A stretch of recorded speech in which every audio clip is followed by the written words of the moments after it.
Bonjour à tous, alors nous allons corriger dans cet exercice, ou dans cette vidéo du moins, l'exercice 73, page 91.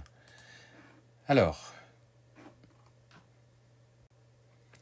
on vous donne comme énoncé que vous avez un avion qui permet de recréer les conditions de la pesanteur en décrivant des paraboles, grâce à l'alternance de phases de montée et de descente. On vous dit que l'attitude f de t de cet avion, en fonction du temps, est donnée par une formule. Alors c'est durant un vol parabolique de 22 secondes, pas plus que ça, et on vous donne la formule f de t égale, avec une formule un peu compliquée d'ailleurs.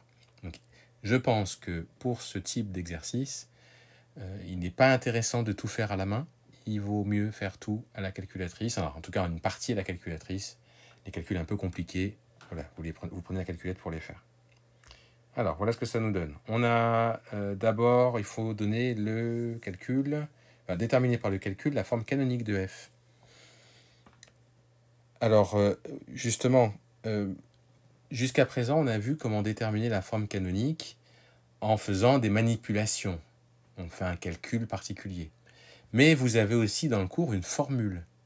Et là, je pense que vu le type de calcul, sinon ça va être absolument horrible à calculer, il vaut mieux utiliser la formule du cours. La formule, c'est celle que vous voyez ici. Alpha est égal à moins b sur 2a, et bêta est égal à moins b carré moins 4ac sur 4a.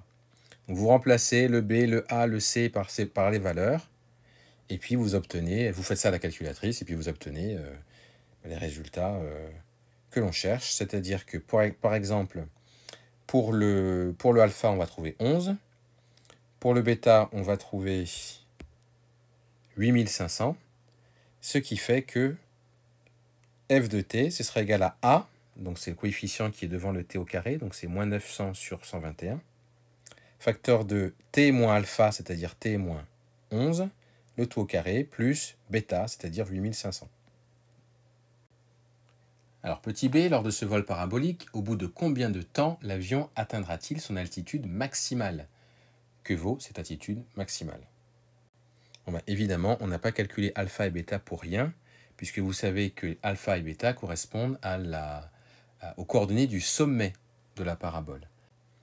Ce qui veut dire donc que l'altitude maximale sera atteinte, ça correspondra à bêta, et le temps, ça correspondra à alpha.